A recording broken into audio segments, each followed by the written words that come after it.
Thank you. Thank you. Thank you. Thank you. Thank you so much. You're very kind. I will be speaking this evening about something that's very dear to my heart.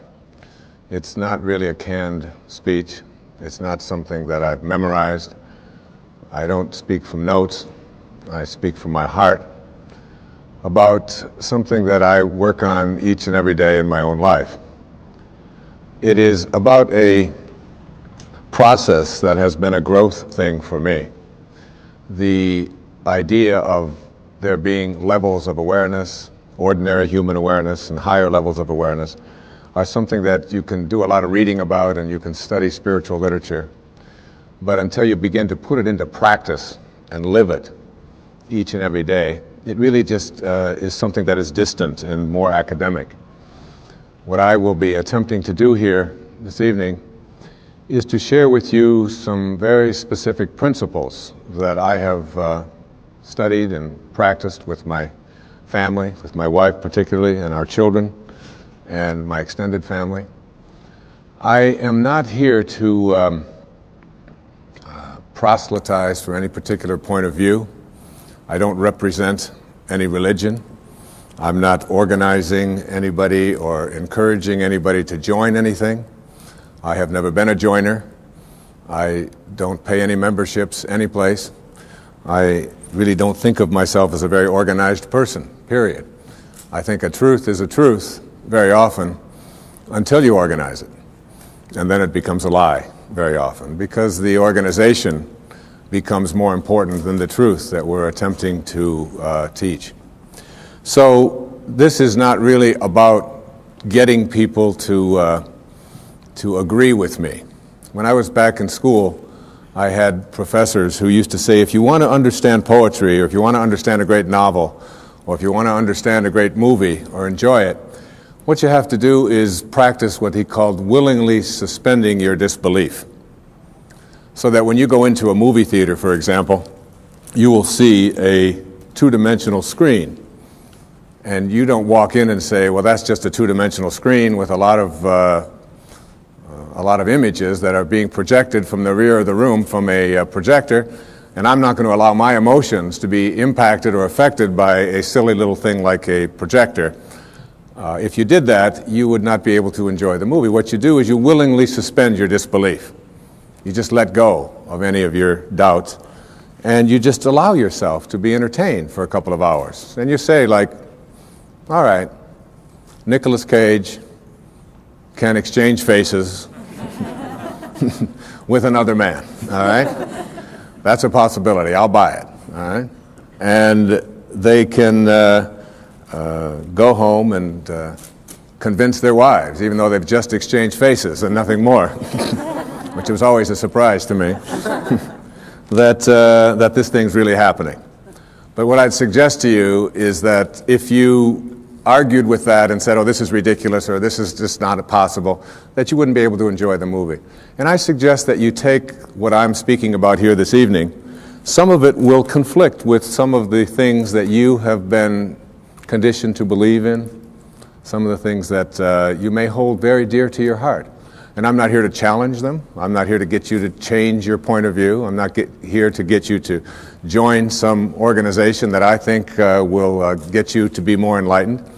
I'm just offering you what comes from my heart, principles that are involved in being able to reach higher and higher and higher levels of awareness, so that things like miracles and being able to attract into your life what has been missing up until now, the ability to heal yourself of perhaps diseases or processes of difficulty that you've never been able to handle before, the capacity to be able to create the kind of relationship that you would like to have, the ability to even get a job that perhaps you haven't been able to get, or to raise your level of prosperity, whatever it might be, to sell your home if you've been having difficulty doing that.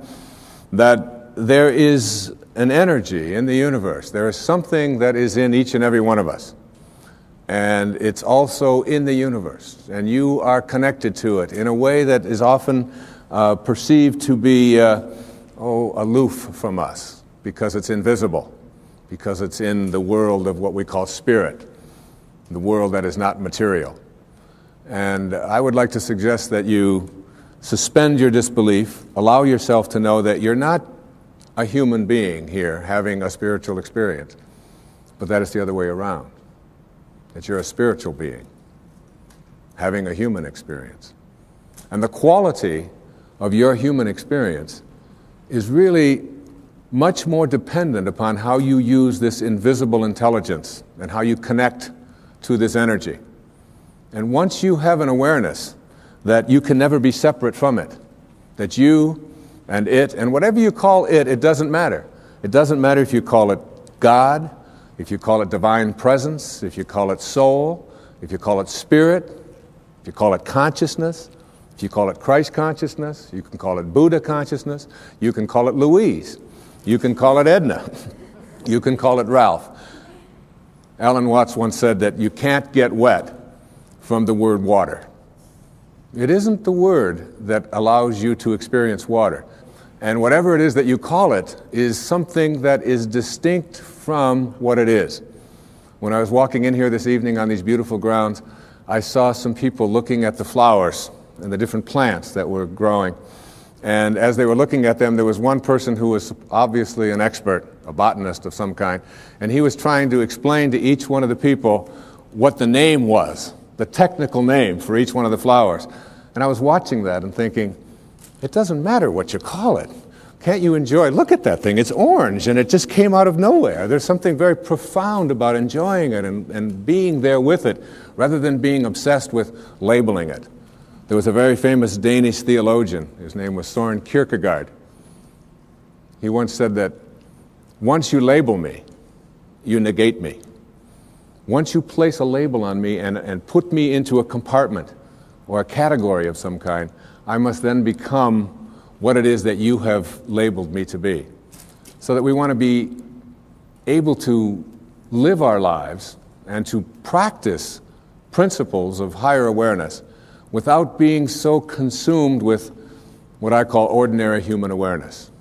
And ordinary human awareness is just the recognition or the belief system that I am a human being.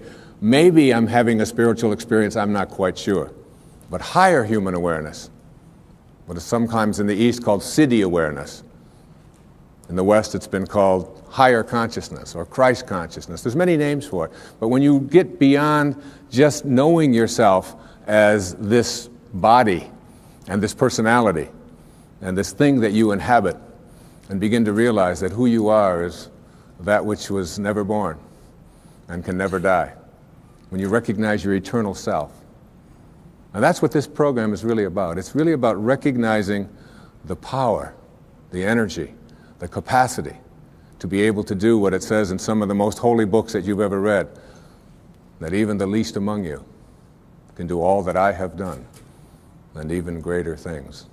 And that's not just empty words from Holy Scriptures. That's a very powerful lesson that each and every one of us can practice and live every day. What I'd like to suggest to you, and what this program is really about, is that there are higher levels of awareness that are available to us. A level of awareness that allows us to do things like, and it may sound a bit strange, but to manage the coincidences of our lives. To be able to place our attention on what it is that we would like to create for ourselves in our lives. To literally have the power to know that if I think about it and I keep it there and I keep that picture firm within me, that there is an energy, a source, a capacity within me that is in the universe and that is also in me. And that I can use this energy, that I can manage it. There are many ways to get the things that we want for ourselves in our lives. But basically, it all begins with how we choose to think. As you think, so shall you be. 7 little words that I think are perhaps the most important things that we can learn and master in our lives. This old proverb notion that I become what I think about all day long. And once you know that what you think about is what expands, you start getting real careful about what you think about. You don't allow your thoughts to be on anything that you don't want or that you wouldn't want to have manifest or show up for you in your life. Emerson said, the ancestor to every action is a thought. And you can look at every spiritual tradition, whether it's Eastern or Western, whether it's ancient or modern, whether it's civilized, quote, or uncivilized, quote, whether it's tribal.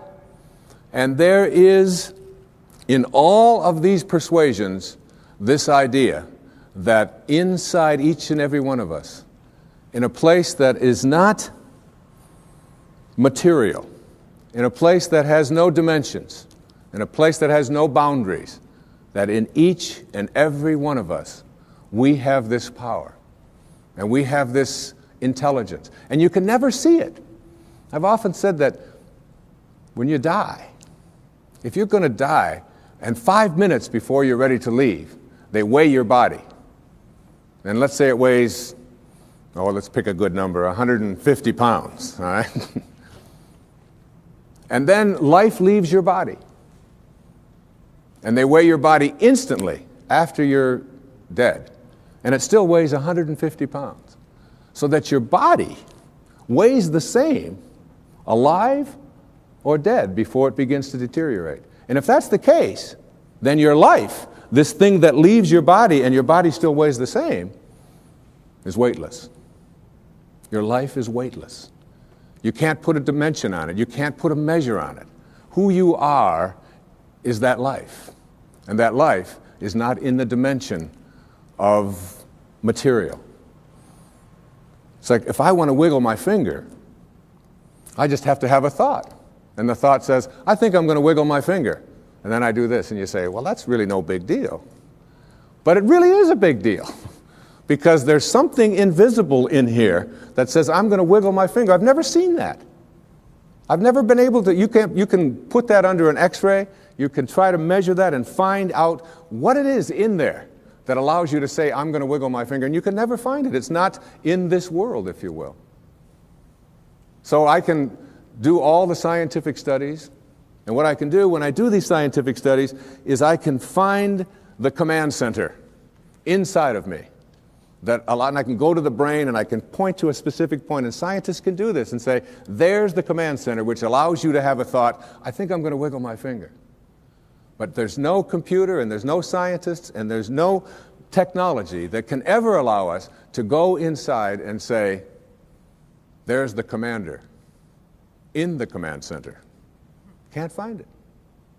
And that commander in the command center, that weightlessness, is the part of us that we just don't pay enough attention to.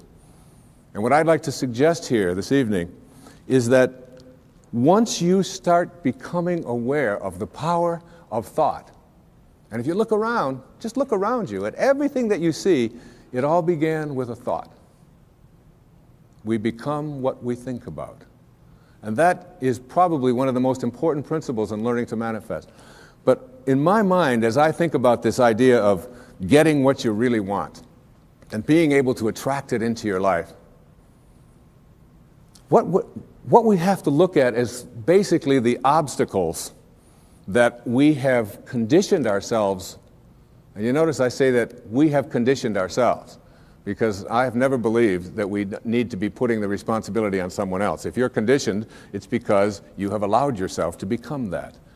And if we conditioned ourselves to believe certain kinds of things, and one of the things that we kind of believe and hang on to and live with is this whole idea that all of the things that happened to me in my past are what are keeping me from doing what I'd like to do today. So we hang on to these things and we fill ourselves with blame. We say, I'm the middle child. I'm the youngest child. I'm the oldest child. You know, I'm an only child. Any one of those is a great excuse.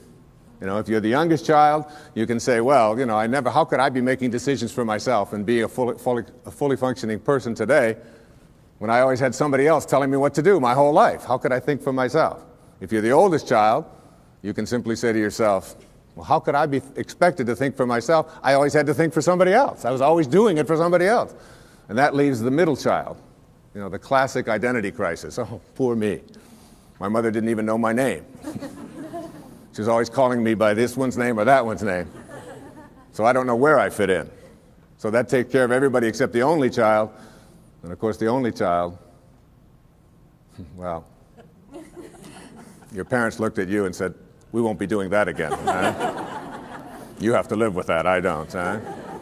So everybody, with their birth order, or with their mother liked their sister better, or that we had enough, or we didn't have enough, or we had too much, or we lived in the north, we lived in the south, I'm too tall, I'm too short, I've got too much hair, I don't have enough hair, it's falling out, it's not falling out, whatever it is, we all have these excuses. And I call all of these things that we hang on to and use to keep ourselves from reaching these higher places in our lives, the wake.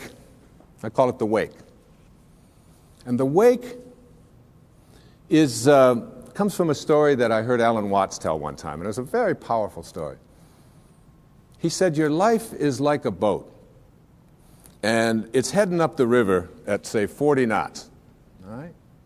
And as it's going, you are somehow able to metaphorically stand on the stern, the back of the boat, and look down into the water. Now there goes your life in this direction, and you're standing here and you're looking down into the water. And you ask yourself these three questions. The first question, what is the wake? What is it? What is this thing that you see? And the answer, the wake is the trail that is left behind. That's what it is. Nothing more, nothing less. It's the trail that is left behind. Second question to ask yourself in this little metaphor, what's driving the boat? What's making this thing go in this direction? The answer, the present moment energy that's being generated by the engine, and nothing more. That's the only thing that's making the boat go in this direction. And in this little scene, this means it's the present moment thoughts that I have and how I am using them that is making my life go in this direction, and nothing more. Because the third question is the most important and powerful question. And ever since I heard it, I've always thought about this whenever I have a tendency to look back here and blame something. Is it possible for the wake to drive the boat? That is, can a trail that is left behind make a boat go in this direction? And of course, the answer to that is no, it can't. It's just a trail that is left behind. And in that trail, there are an enormous number of things, and every one of us has a wake. And we have a whole lot of stuff in it. And one of the problems that we have is that we have a tendency to look at the wake and all of the stuff that's in it to explain why it is my life isn't working the way I would like it to work. So that you can take a look at the experiences of your life. I look at the experiences of my life. In the experiences of my life, I spent some years in a series of foster homes. People have said to me, oh, living in a foster home, that must have been terrible. I said, no, it wasn't terrible at all. When you're 6 years old, you don't wake up every day and say, oh my God, I'm living in a foster home. Isn't this awful? Poor me. How come me and nobody else? You don't do that. You don't do that till you're 40. And when you're 40 and your life isn't working and you're bankrupt and you're a drug addict and your relationships are all falling apart and your family's leaving you, and you say, why is this happening to you? You say, what do you expect from me? I had to live in a foster home. My mother liked my sister better. We were too this, we were too...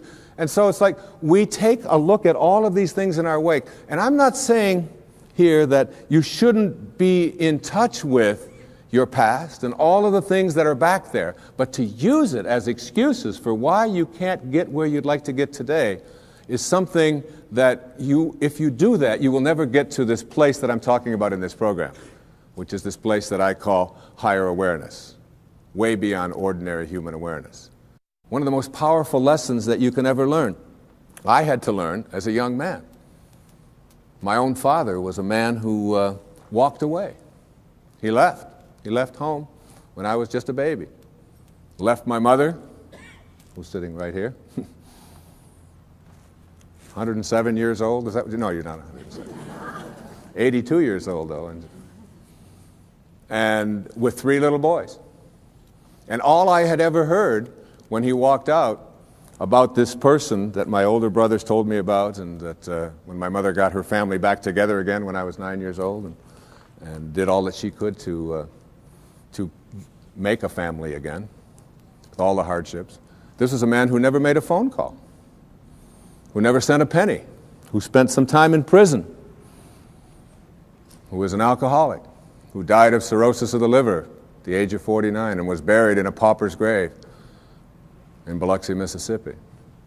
And it wasn't until I went to his grave and was able to stand there, and I used to dream about this man and have this enormous hatred for this person whom I had never seen, just based upon what he had done to my own mother and to my brothers and so on, and all of the stories that I had heard and all the research that I had done. And I ended up at his grave 10 years after he had died when I finally found out that he was dead. It was on the 27th of August. It was 1974. And what I did transformed my life. What I did is I believe I was sent there by God, or whatever you want to call that divine spirit, that divine presence. And my life at that time wasn't working. I was overweight. My relationships weren't working. My writing wasn't working. There were a lot of things that weren't going well for me in my life at that time. Not badly, but they weren't going at the level that I knew I was capable of getting to, because I was filled with this hatred, this anger, this bitterness. And so what I did is I stood there on his grave, on this little marker in the ground, and I said, "From now on, I send you love. I forgive you." Mark Twain said that forgiveness is the fragrance that the violet sheds on the heel that has crushed it. And once I let go of that anger and that hatred and all of my attachment to the bonding that I had done with these wounds, and let go of that and cleared that out of my life, my writing began to take place at a much higher level. In fact, I wrote Erroneous Zones in very, very short time after that. I began to get myself back in shape. I began to eat better. I began exercising, got my weight down. And the people that were supposed to come into my life, like my beautiful wife, who sits here with me this evening, and all of our children, some of whom are here this evening, all of it was allowed to flow when I released that energy of negativity and blame and hatred. They say that you never die from a snake bite. It isn't the bite. And you can't be unbitten. It's in the wake.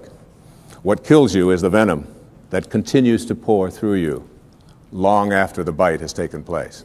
And that's something we have control over and we can change. And I'd like to suggest that what happens is that many of us bond ourselves to these wounds of our past. If I were to cut my hand, just cut it, and watch it, my nature says, close up the wound. And I just have to watch it. And there's no doctor out there, there's no medicine out there that's going to heal that wound. There's a healing stream that I am connected to that will allow that wound to heal. So my nature says, close up the wounds. Don't bond to them, don't hang on to them, close them up. But supposing I say to myself, oh, no, you don't. There's no way I'm going to let you close up. You see, if I can keep you open, and I can go to you and say, look at this. You say, what happened? Well, look at this cut I've got. Oh, you poor thing. Look at that. It seems to be getting worse. It's getting infected. Isn't that terrible? And if you practice this kind of a mentality, when your nature says close up the wound, but you keep it open, before long you lose your hand. And after that, you'll lose your arm. And the whole organism will be destroyed if you don't let your nature take over. And your nature also says, close up the wounds of your past. Close them up. And oftentimes we ignore our nature. I had a great teacher that came into my life through his writing. His name was Nisargadatta Maharaj. Lived in India up until the mid-1980s. And he wrote something called I Am That, which was very powerful and influential in my life. And one of the things that he talked about when he was asked the question, what's the difference between, say, a saint or a highly functioning human being, a spiritual master, a spiritual teacher, and the rest of us, is that they have unconditional love in them and you don't, or we don't? And he said, no. He said, saints have unconditional love in them, and so do you. He said the difference between ordinary human awareness and higher awareness people is that they have nothing else inside of them.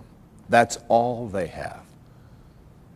And it's almost like we have to learn how to get that in ourselves, to be able to, well, I always like to use the metaphor of an orange. I love the orange. Perhaps living in Florida is why, but an orange is a simple metaphor. You take this orange and you squeeze it as hard as you can squeeze it, and you ask yourself, what will come out? And what comes out when you squeeze an orange? Orange juice. Never, no matter how many times you squeeze it, will apple juice come out. There's no mistakes. You'll never get grapefruit juice out of this thing, ever. The only thing you'll ever get out of it is orange juice. And the next question is why? Why when you squeeze an orange, as hard as you can squeeze it, does orange juice come out? And I asked that question up in Toronto one time, there's a little girl sitting right in the front row. She said, that's dumb. She said, that's what's inside. It has to come out. I said, well, that's the answer. You are really smart. And she smiled. She thought that was great. But that's the truth. The reason that orange juice comes out when you squeeze it is because that's what's inside. Now you extend the metaphor and someone squeezes you. That is, someone says something about you that you don't like. Someone behaves towards you in a way that you find offensive. Somebody does something or says something to you that you feel hurt by. And out of you comes anger, hatred, bitterness, tension, fear, anxiety, stress.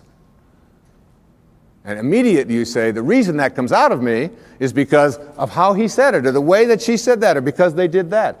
But the truth is, the reality is, that what comes out is what's inside. And if you don't like what's inside, you can change it. Now, if you ask me, how does orange juice get inside of an orange? I would say, I don't know. I can't figure it out. It's a mystery to me. I just enjoy the oranges of my life and give God the credit for that. A lot of people think that other things make them the way they are. They will blame their past, they'll blame their parents, they'll blame the economy, they'll blame the Ayatollah, they'll blame somebody for things that are going wrong in their life. And one of the favorite things that we have to blame for why I'm upset at a particular moment is something called traffic. Traffic made me upset. And I've always reminded myself when I'm in a jam or when I'm on the freeway and I'm trying to get someplace, that traffic doesn't care. That you have within you the opportunity in this moment to really work on these things that are perhaps debilitating or creating anxiety or stress in your life. That these are tests, these are opportunities for you. Traffic doesn't care. Your anger is your choice, and you can always choose to be happy, angry, depressed, miserable, upset, or you can choose to be fulfilled and do something positive in this moment. It's always up to you. I'd like to give you what I think of as the great spiritual teachings of many various persuasions. There's a story that summarizes it. It's the story of what I call the four philanthropists in a village. The conquerors had come through, and they had taken all of the men, or many of the men who were warriors at the time, and they had placed them into this prisoner of war camp right in the village. And many of the villagers knew that their compatriots were imprisoned. And the first philanthropist was a person who had great wealth. And he went to the people who had the prison and were in charge of it, and he said to them, I understand the men are not able to have fresh water and cold water. I would like to donate all of my earnings and everything that I have to purifying the water for them and making sure that all of them will not be sick. And he was granted that. And he felt like he had fulfilled his destiny, that he had done what he was here for. The second philanthropist discovered that the men were sleeping on rocks and that they were cold at night. They didn't have blankets. And he took all of his funds and he said to them, I would like to provide bedding and blankets for the people so that they will be comfortable when they sleep at night. And he was granted that right, and he donated his money for this purpose. And again, he felt that he was fulfilling his destiny. The third philanthropist discovered that the food that they were eating was inadequate, that they were just given beans and water and some bread. And so he said, I own a farm, and I'd like to grow all of my food, and I'd like to take this food to all of these prisoners. And he was granted that right. And all three of these great philanthropists in the village felt that they had really completed their mission for why they were here. But the fourth philanthropist was a saint. He was living not at ordinary human awareness, but at higher consciousness levels. And he went and he found out where the keys were. And he went to the prison at night, and he released all of the prisoners. And this little metaphorical story really tells us that when we are living at ordinary human awareness, there's nothing wrong with those who are out there who can help us to suffer in comfort. All right? And many of us have learned to do that and accept that and say, all right, as long as I'm comfortable, even if I'm suffering, it's okay.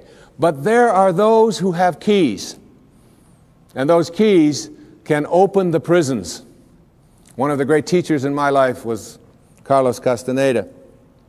And Castaneda talked about his teacher, who was what they call a nagual, a Native American term that refers to all that is knowable. And his teacher told him that your life is like being born into a room, a mansion, if you will, that has 1,000 rooms. But you're born into one room. And this one room is called daily human awareness. And the only way you can get in is through conception and birth. You're in. And the only way you can get out, we are taught, is to die. So we spend our lives in this mansion in one room, even though there's 999 other rooms. We don't know how to get out into those rooms unless we die. So we wait to die. And what his teacher told him is, I can teach you how to get out of the room of daily awareness and into the other 999 rooms. And if you stay with me and learn all that I have to give you, I can teach you how to get out of the house altogether without having to die. And what we have to do in order to get to that place where we can take the keys and unlock the self-imposed prisons, or the prisons that we have given ourselves on the basis of what we have come to believe is our limitations, what we can and can't do. We have to let go of that. And I call it rewriting our agreement with reality. We literally have to make a whole new contract with what it is that I perceive to be what is possible for me. And in order to do that, we have to shift out of the things that we have come to believe in, and everything that you came to this program watching tonight that you believe in was handed to you by someone else outside of you, was handed to you by the experiences or testimony of someone in the past, and because it comes from outside of you, there is still an element of doubt. And this element of doubt isn't bad, but it keeps you from reaching higher levels, because what you think about is what expands. And if you're thinking doubt, then doubt is what expands. William Blake said, if the sun and moon should ever doubt, they would immediately go out. So how do we get past what we believe in or what has been handed to us and still honor it and be grateful for all of the teachers and all of the people who have come before us? So what we have to learn to do is let go of that tribal consciousness and shift to what I call a knowing. Now, there's a big difference between what you believe and what you know. Everything that you know is something that you have made conscious contact with. Conscious contact. So there's nobody out there watching, there's nobody in this world who knows how to swim, who learned it by somebody else telling them that you can swim, or by watching Mark Spitz go through the water, or by observing other people doing it. You may remove some of the doubt, but you will never know how to swim until you get in the water and blubber around a few times and then do it. And then you'll have a knowing. And that knowing is something that you'll never lose, just like riding a bicycle or dancing the Macarena or making a lemon meringue pie or anything that you know how to do. It's because you've made conscious contact. And I'd like to suggest that there's a big difference between knowing about a divine presence, knowing about a sacred awareness, knowing about God, and knowing God. There's a big difference. Just like there's a big difference between knowing about the possibility of being able to heal myself of something that is bothering me, perhaps a disease process. I perhaps may believe that it's possible because I've read other people and I've heard others say it. And I've read the testimony and I've listened to the tapes and I've gone to the seminars.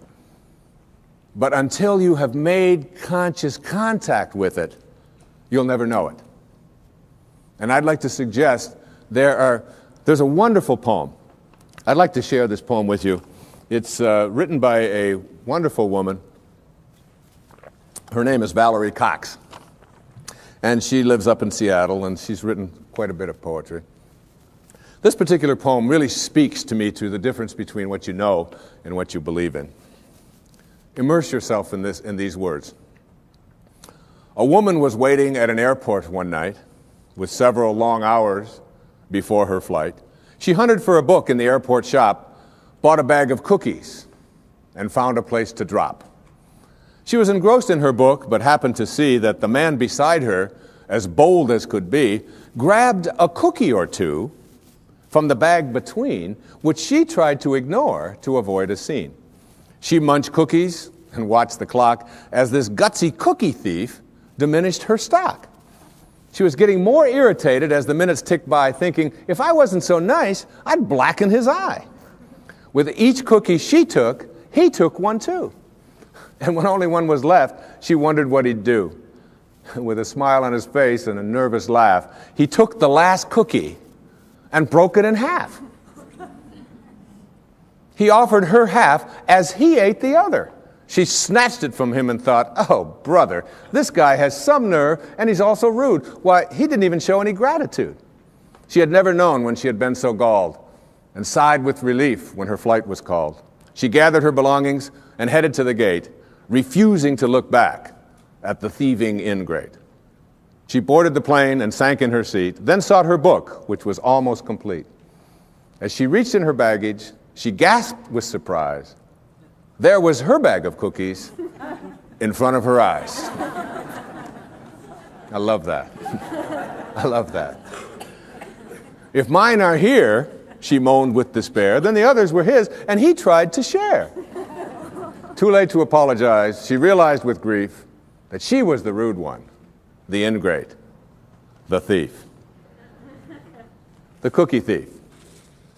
And all of us in some ways are cookie thieves. I have 8 beautiful children. Our youngest little girl's 8 years old. One of the things that you do when you become enlightened and become a guru, like me, that'll be the day, is when we place something that is important to know where it is, we practice mindfulness so that we never misplace anything.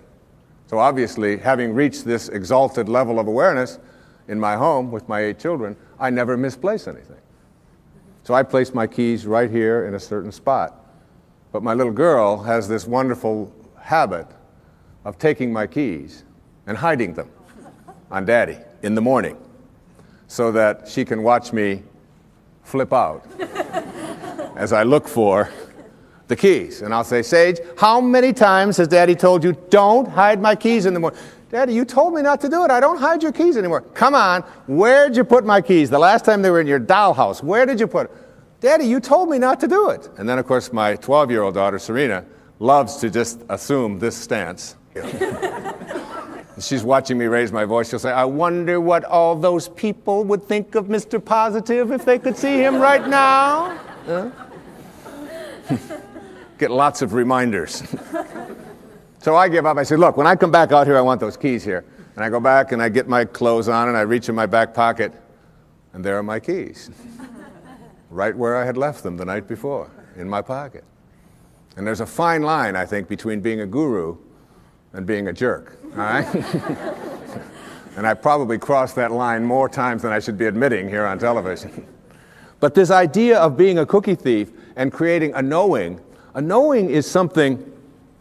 I did a benefit along with my wife a couple of years ago with a man on Maui, whose name is Michael Knopf, who had been injured in an accident. He's a quadriplegic or paraplegic. And at that meeting, when it was over, there was a man who lived on another one of the islands who was known as a kahuna, a healer, an ancient healer from Polynesia.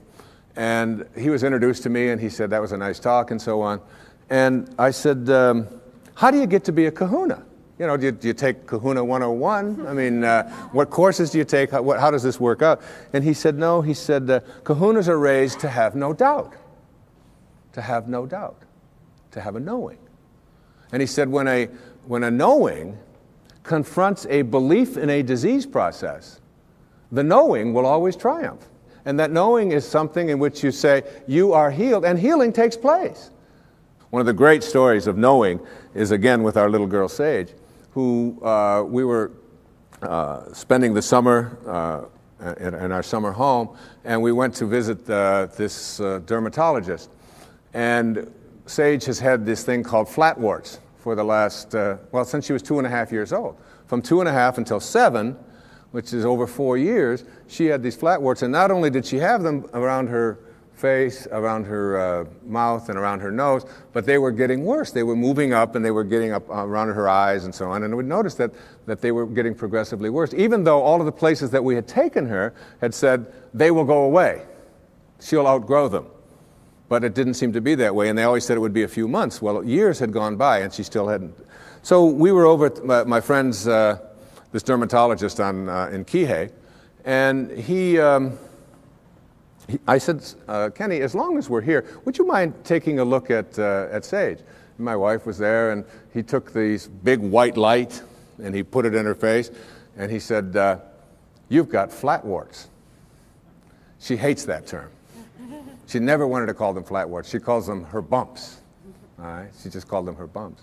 So he said to her, but the good news is that when you get married, you won't have them. Well, she's 7.5, going, oh, who's this dork you've got me talking to now?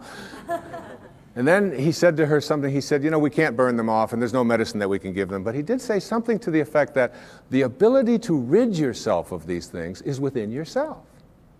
And that if you can call upon that healing capacity in you and begin to talk to these bumps in a way in which you ask them to leave, that you have a much greater chance of getting rid of them faster than anything that I could give you, and we certainly can't burn them off because we might scar your pretty face. And that's basically the message that he gave us. I'm paraphrasing it.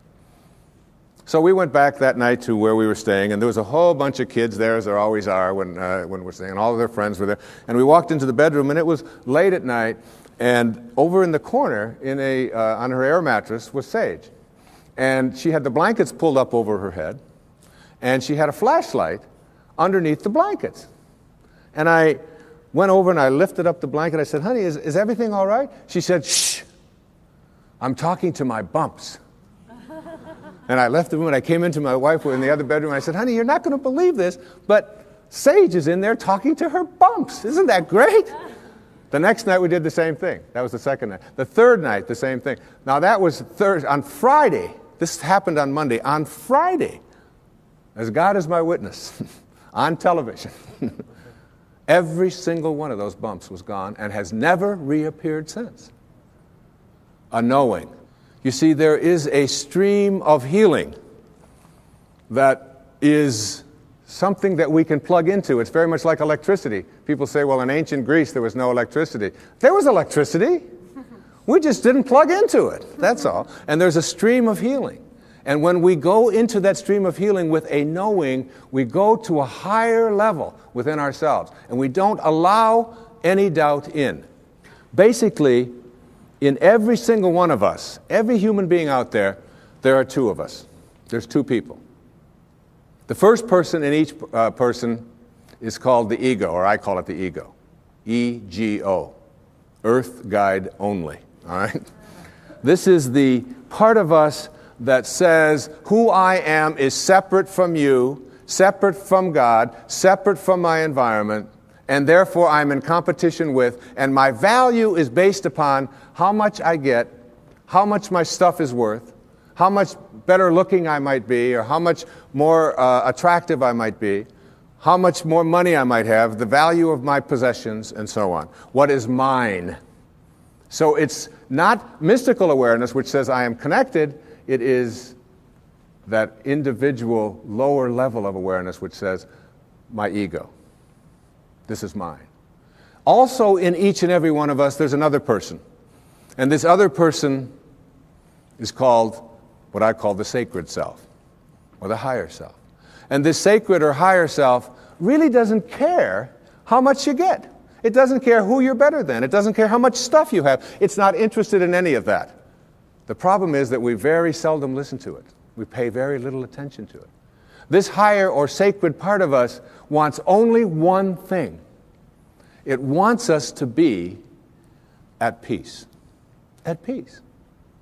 Whatever choice you make in every interaction you have, make the choice to be at peace, your sacred or higher self says. Whereas your ego says, oh, no. It's much more important to be right. And so we find people in relationships struggling a lot. And one of the things that they struggle about is who's right and who's wrong. Most of the fights that you have in your relationships really basically, oftentimes you forget the details. But it's basically about who's right and who's wrong. So that if you want to have your higher or your sacred part of you ruling in your life, I suggest this to you. Practice being kind rather than right. When you have the choice, and you have the choice in your relationships with your spouse and your ex-spouse, with your parents, with your grandparents, with your in-laws, with strangers on the freeway, with flight attendants, with waiters, with whomever you interact, if you can just subdue this ego part of you which says, it's important for me to be right, which will introduce you to stress and anxiety and fear and so much of the stuff that I talked about earlier, and instead say, how can I suspend this part of me and allow the part of me that wants to be at peace, that wants to be happy, that wants to be fulfilled. And if I said to you, I'm going to give you a magic wand, and with this magic wand, I am going to allow you to just wave it and get anything that you want. Whatever you want. You can have this car, you can have these nice clothes over here, you can have this home, whatever it is. Or I said to you, in lieu of that, I'm going to give you another wand, and you can wave this, and for every moment for the rest of your life, you'll be at peace. Whatever comes along, you'll be able to choose peace. And basically, we know that we're only here for a very short time. And being able to choose peace, which is what the sacred part of you begs you, the higher self. Once you get that, you begin to shift away, and you stop telling yourself that the people who are close to me, in relationship with me, are the people who don't belong there. I remember my wife and I, we often talk about this, and we've been together a long time. We've had many children together, and we have a very wonderful, loving relationship. Thank you. But we'd often, and one time I said to her, or she said to me, we love each other, but this doesn't sound like love. Sometimes the way we talk to each other doesn't sound like love. Let's practice with each other, being kind rather than being right. And it was transformative that when we had that walk. And doing that with your children, and doing that with a waiter. I mean, a waiter who comes to you and is like, hassled and frazzled and has been busy and all of that, and your ego says, wait a minute, I'm here and I'm important, and I have a right to be served, and I have a right to be served now. That's the ego part of you. If you can suspend that and say, you are a lucky man tonight. You got somebody who's dealing from his sacred self. And I understand. And you take your time, and you come to me, and you bring it at your convenience, whenever you can. I'm willing to suspend and you know what? You'll get served so fast and with such gratitude just for being kind, if you practice it. Every single one of us are in relationship, whether it's with our husbands and wives, with our ex-husbands and wives, with our children, our grandchildren, whether it's with people we drive along the freeway next to, whether it's with waiters and waitresses or baggage handlers or flight attendants or people that we are in line to get into the movie. We're all in relationships, and we interact with each other all the time. And probably the best lesson that I've ever learned in my life about how to be in a relationship in a way which is powerful and happy and fulfilling is to remember this sentence. When you have a choice, and you always do, to be right or to be kind, start picking kind. The ego part of us wants to be right. How dare you not serve me as fast as I think I deserve to be served? How dare you say something to me? And immediately we want to make that other person wrong and make ourselves right. But there's a part of each one of us that wants to be happy, wants to be at peace. And that part of us says, it doesn't matter whether you're right. It doesn't matter about your ego. All you want is to be at peace, so pick kind. This kind of an attitude, if we had more of this, not only in our own personal lives, would we improve virtually every relationship we have with all of the people closest to us and all of the strangers we interact with. But on our planet as well, we would begin to understand the wisdom that on a round planet, there's no choosing up sides, that we're all one. We're all breathing the same air. We're all drinking the same water. We're all being warmed by the same sun. And as they say, as the Native Americans used to say, no tree has branches so foolish as to fight among themselves. It applies in your relationships, and it applies as a people as well. I've often said that in any relationship in which two people agree on everything, one of them is unnecessary. All right? So it isn't about getting somebody who's just like you. In fact, your soulmate is the person that you have a lot of difficulty with. Your soulmate's the person you can't get rid of. They just keep showing up. You say this, they say that, and there they are, they're back again. And they never go away. They keep showing up in your life. And everybody has these people. These are our greatest teachers, because anybody in your life who can push a button and send you into a frenzy is the person who's your greatest teacher. You know why? Because they teach you that you haven't mastered yourself at this moment. You don't know how to choose peace. In A Course in Miracles, there's a wonderful line that says, I can choose peace rather than this. Whatever it is, I can choose peace. My soulmate, my wife is one of my soulmates. I mean, she knows how to push those buttons. She's really good at it. And she's one of my greatest teachers. I remember saying to her one time, honey, do you love me for who I am or for what I've been able to do for you? I just want to, she said, that you call yourself a spiritual person? I can't believe you would even ask a question like that. She said, I don't love you for what you can buy for me or what success that you've had or where you are on any bestseller list. I love you for who you are. And I will always love you. I said, well, I was just asking. I said, what if I was just Joe Sixpack? You know, and I was just bringing home, you know, a meager salary and so on. She said, I will always love you for who you are. She said, I would miss you. But I would always love you. She knows. She's got that. You know. And all of us have soulmates. My daughter Serena, who's just turned 13, my teeny bopper. She came home from school one day. She said, there's a rumor in our school. She saw somebody had seen me on television that you actually wrote a book about how to raise children. Tell me it isn't true. I said, honey, you can come and hear me speak. Would you like to come and hear me speak? I said, people actually pay to hear me speak. She said, why? I mean, she's got that, all right? But her soulmate is her sister Summer, who is now almost 15. But when Serena was 12 and Summer was 14, my wife was away working on a book of hers, and I was taking care of everything at home while she was working on her book about a spiritual approach to childbirth and infancy care. And she's as qualified as anybody to write about that, I can tell you. And I was making breakfast. I was making waffles for them in the morning at the toaster. And she mixes all this stuff up. It's a lot easier to just put them in. And Summer and Serena were sitting at the back table in the kitchen. And I heard Summer say to Serena, out of nowhere, about 6:30 in the morning, if you didn't have any feet, would you wear shoes? And I turned around, I said, where is this going? And Serena went, That's ridiculous. What do you mean if I didn't have any feet, would I wear shoes? She said, of course not. And Summer said to her, then why are you wearing that bra? Everybody's got a soulmate.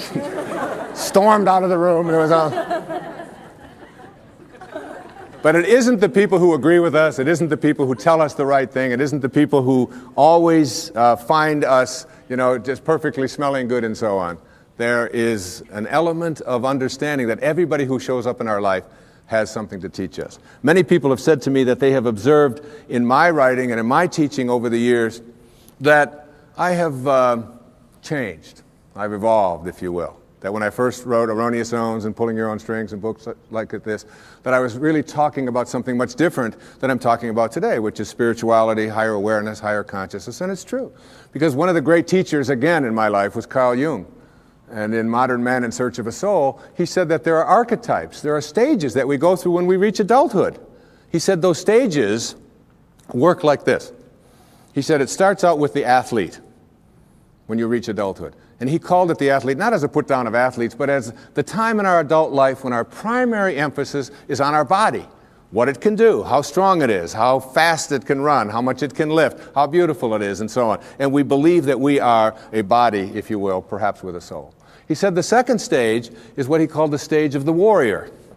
And this is the time in our adult life when we take ourselves out of our physical self, if you will, and we take this body out into the world, and we do what warriors do, which we attempt to conquer, we attempt to defeat, we attempt to get as much as we can. It's the age of the ego. It's the time when we're saying, what are my quotas? What's in it for me? What can I get? And we go through that stage. And I believe that I was writing earlier in my life to teach people how to be better athletes and better warriors, because that's where I was in my life in those days. And the shift has taken place for me as well. Jung said that the third archetype is what he called the archetype of the statesman or the stateswoman. And this is when we finally get to a place in our adult life when we stop saying, what's in it for me? How much can I get? How much can I accumulate? And we begin to ask the question, how may I serve? What are your quotas? And serving others becomes much more important than our own egos, until ultimately we reach what he called the stage of the spirit, the archetype of the spirit, when we finally begin to recognize that this is not our home.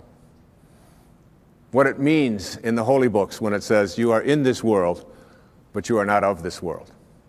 And these four stages represent also where we can look at our own self. How am I doing going through these? To what extent do I find myself consumed with my own quotas? What's in it for me? How much can I get? And ask ourselves that question as we begin to interact and deal with other people. Being able to manifest, being able to attract into our lives what it is that we'd like to attract into our lives boils down to a formula that I'd like to share with you here this evening. And this formula is one that everyone that I know who is able to get things into their life practices this. I call it the 4 reallys. All right?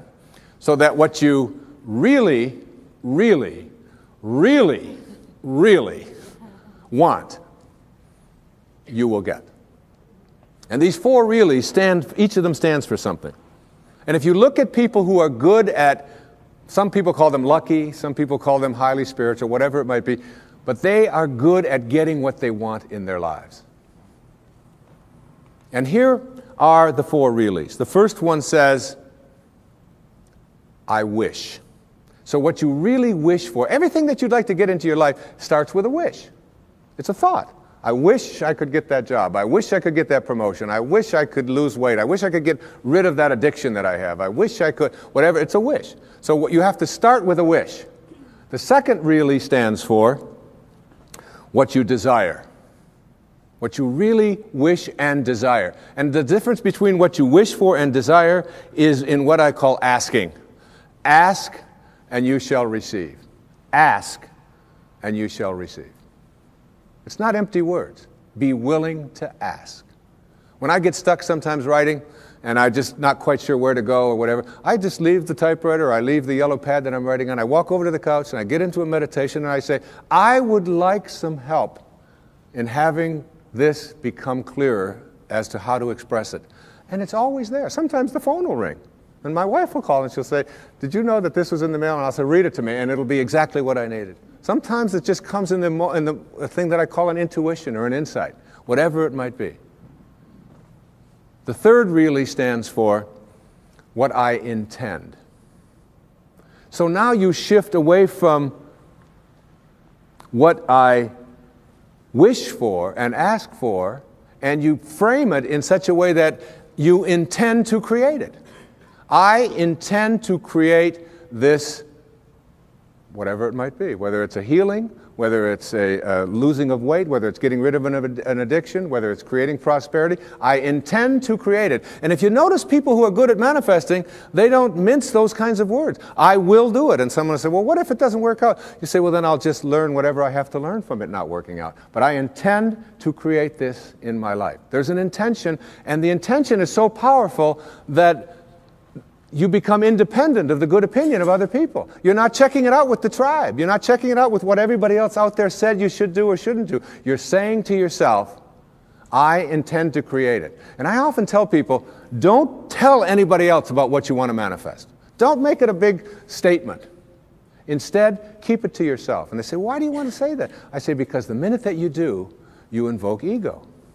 And in quantum physics, there's a simple line. It says, particles themselves are not responsible for their own creation. Another way of saying that is the way St. Paul said it. That which is seen, he said, hath not come from that which doth appear. That is, the source of everything over here is not over here. It's in this invisibleness. And once you invoke ego, you have to defend it, you have to explain it, you have to get the tribe involved in it, and before long, you've lost the capacity to manifest. It's a spiritual journey. Inspiration, in spirit. When you're inspired, in spirit. The fourth really stands for passion. Passion. That is, I am absolutely passionate about it, and I intend to create it with that love. One of the great books that one of my teachers sent to me from ancient India, written like 3,000 years ago, has a line in it that says, "To attempt to manifest what you want without passion is like dressing up a corpse." So you take this corpse, and you put a tuxedo on it, and you dress it all up, and you put all the makeup on it, and you take it out into the world, and you say, "Now, see what you can get for me." But basically, it's dead inside. And if it's dead inside, that is, if it lacks passion, if you lack passion, you're not going to be able to attract it into your life. So what you wish for, ask for, intend to create, and have passion about, you'll get. You'll get it. That's the good news. The bad news is that what you really, really, really, really don't want, you will also get. And this is one of the most difficult things for people to understand. And when you're dealing with the tribe and you're dealing with what is and what everybody else tells you is impossible, and somebody might be watching this and say, "Well, that's just a lot of nonsense. I mean, you can't just put your attention on something, think about it, and have it come true. It involves a whole lot of other stuff like that."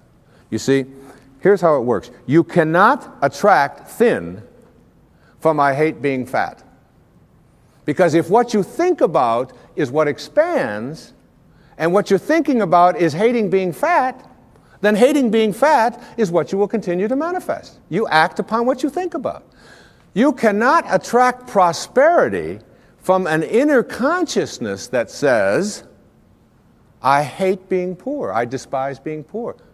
Because if you despise being poor, if you're angry about being poor, then being angry about being poor or despising it is what you will continue to act upon, and you'll be able to say, "See?" Now it gets worse. You cannot manifest what you want if your attention is on what is. If your attention is on what is and the circumstances of your life, that's where your thoughts are, then you will continue to create what is into your life. You've got to figure out a way to get your mental images, your energy, your attention, your higher awareness off of what is and onto what you want. And every time your thoughts are on what is, you shift it to what do I want? And it's even worse than that. You cannot manifest what you want if your attention is on what always has been. This is the way things are. You'll hear people say it to you all the time. These are the circumstances of life. Don't you understand? This is reality. Wake up. These are the way things have always been. There's always been poor people. You're one of them. That's just the way it is. And you watch that person, and being poor continues to manifest into their life. If you keep your attention on what always has been, then what always has been is what you'll continue to manifest. As you think, so shall you be. These aren't empty words, folks. This is reality. And the worst and ugliest of all is this. You cannot manifest what you want into your life, no matter what it is, if your attention is on what they want for you, or what they expect for you, or what they tell you are your limitations or what you can do. Because if your thoughts are on what they want, you cannot put your attention on what you want. What they want will continue to manifest. And you might be in a tribe that always turns left. And all you want to do is make a right turn. And you go to all the tribal elders and you say, look, I just want to make one right turn. And they say, wait a minute. In our tribe, we only turn left. We've always turned left. That's the way this tribe has always been. And so they will have an emergency meeting. And they will convene all of the elders to get you to come to your senses. Jackson Browne is, what I think, one of the great poets on our planet. Great singer. He has a song called For a Dancer. In there are words to this effect. He says, just do the steps that you've been shown by everyone you've ever known until the dance becomes your very own. Which is what most of us are doing. We're doing the steps that we've been shown by everyone we've ever known, and the dance has become our very own. And later on in the song, he says something to the effect of, into a dancer you have grown from the seeds someone else has thrown. Go on ahead and throw some seeds of your own somewhere between the time you arrive and the time you go home. And then the kicker, it always gets to me when I listen to this song. He said, because in the end, there is one dance you'll do alone. And it's like letting go of this tendency to be a dancer, to be doing the steps that we've been shown by everyone we've ever known, and then it becomes our own. And then we pass it on, and we pass it on. To break that chain, we have to shift our attention off of what we don't want and onto what we do want. And this goes for everything. I was doing a book tour up in Chicago. I get off the airplane, and a woman picks me up, and she's got a doozy of a cold. Like, you know, Snoopy's, as my kids call it, coming out of her nose, onto her dress. I mean, and I was in this little Honda with her for 2 days. And so I said to her something to the effect, I can't remember what it was. I know she didn't like it. But I said something to the effect of, oh, it's been 20 years since I've had a cold like that. And she said, oh, that's just what I needed to hear. It's people like you who go around telling us, normal, mortal human beings, that when we have a cold, we should be feeling guilty. She said, I don't appreciate that at all. She said, colds are just things that happen to us. I said, well, I understand that. I said, but I just don't think like you. She said, well, what do you think? I said, well, tell me what you think. You're the one with the cold. She said, well, I think colds are viruses and that they're in the air. And they're going to land on us every once in a while.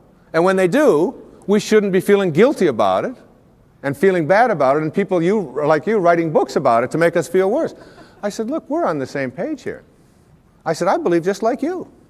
I think that colds are in the air, and that they're viruses, and that they land on us. She said, well, how come you don't get a cold then? I said, because when they land on me, I talk to them. She said, you talk to viruses? I said, of course. She said, well, what do you say? Well, I say to it, look, you've landed on the wrong immune system. I'm not going to talk about you to anyone. I'm not going to complain about you. I'm not going to give you any attention. And you have no room to flourish on this immune system. You're just not going to do your work here. But there's a lady in Chicago who's waiting for you. Now, you laugh and you think that that's silly, but I'm telling you that when you keep your attention on what you don't want is what will keep manifesting into your life. Addictions have been described as never getting enough of what you don't want or what you despise. So we keep our attention on what we don't want, and what we don't want is what we keep seeking after, and then we despise it. When we put our attention on what we do want, when we shift to a place called unconditional love, and begin to view it as something that I don't have to be dependent upon, you can shift right out of it. The currency for attracting what we want into our lives is our thoughts. As you think, so shall you be. Begin to place them on what it is that you want, and you'll start seeing it shift over and over again. And people who are terrific at getting what they want, you start getting inside of their head and say, what do you think like? How are you organized in here? And you know what they always say? I never, ever allow my thoughts on anything that I don't want. And no matter who out there is saying, yes, but you can't do this, yes, but you can't do that, I never allow that kind of energy. I shift away from that energy instantly. That's what separates great masters from ordinary human awareness. I have been talking during this program about a consciousness, an awareness, a level of functioning or living or thinking which involves something that I call spirituality. It isn't restricted in any religious way. It is a divine intelligence, an organizing intelligence that is everywhere at once. Some people call it God. Some people call it soul. Some call it spirit. Back in the times of slavery, there was a young man. His name was John Newton. He was 23 years old. And he had what is called in Japanese, it's called, excuse my Japanese, but it's called satori. I love to say that. Satori, S-A-T-O-R-I. And it means instant awakening. The idea that you can create something in your life now. In Zen, they have a proverb that says, when the student is ready, the teachers will appear. So it's just being ready. And so you don't have to go through this long, involved process to get to enlightenment where you get it 5 minutes before you die. Instead, you can have it when you are ready. The Native Americans, they have a word called natohi in the Aleut Indians. Natohi. And it means great seeing. Like I don't see, and boom, there it is. I see. And it's like in a dream when you just have this awakening, this light goes off and you just know. It's intuition, if you will. Intuition has been described as, if prayer is you talking to God, then intuition is God talking to you. It's like hearing that voice, and you know it. And John Newton, this 23-year-old sea captain, had a ship full of human cargo that he was bringing from the west coast of Africa to the New World as slaves. And he had this satori, this awakening. And in this moment of awakening, he realized that what he was doing was horrible and defenseless in terms of his own inner sense of morality. And he wrote down on the envelope the words to a song he called it Grace. I once was lost, and now I'm found. And it was grace that taught my heart to feel. It was grace that brought me home. He shifted away from his material world and his being a warrior to being a spiritual being in an instant, which is available to every single one of us. And he wrote these enduring lines. And I have asked my beautiful 16-year-old daughter, one of 6 beautiful daughters that I have. Her name is Sky, and she's just 16 years of age. And she really, in my heart, I've often said to my wife that Sky is just about one of the nicest human beings I've ever known. The fact that she's my daughter, I know may sound like it's prejudiced, but this is a person who comes every night and says, I love you, to not only my wife and to myself, but all of her brothers and sisters, who is kind beyond anything I could ever imagine. And from the time that she was a baby, just this high, she always knew what she wanted. She knew. She didn't believe, she knew. I'm going to be a singer. And I'd say, well, Sky, you know, you've got to study this. She said, no, I'm going to be a singer.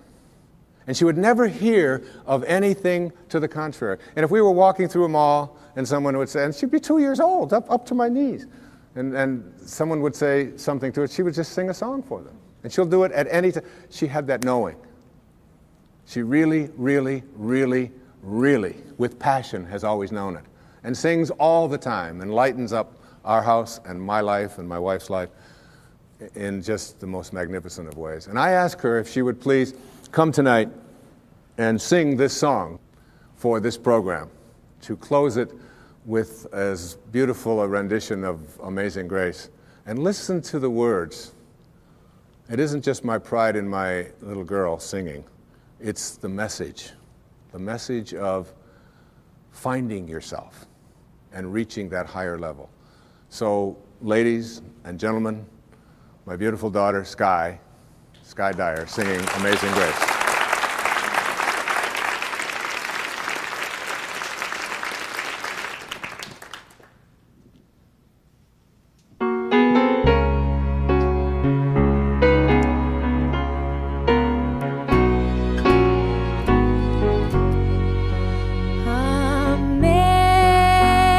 Amazing grace, how sweet the sound that saved a wretch like me. I once was lost, but now am found. Was blind, but now I see. 'Twas grace that taught my heart to feel, and grace my fears relieved.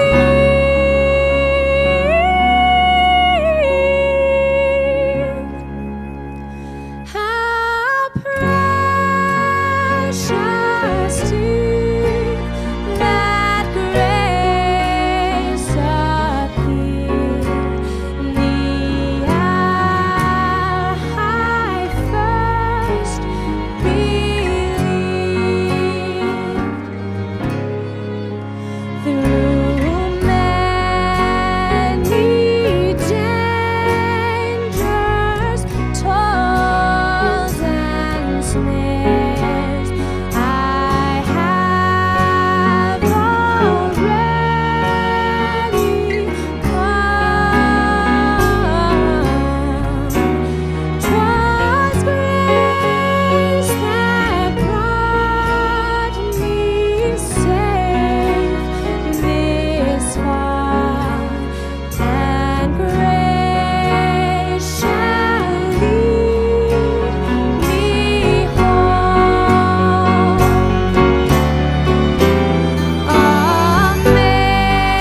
Amazing grace, how sweet the sound that saves a wretch like me. I once was lost, but I'm found. Was blind, but now I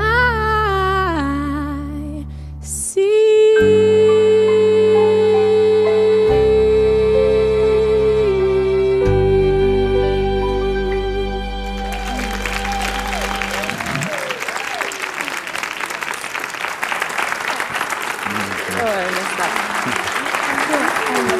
I know you did it. Okay. That was beautiful. My wife.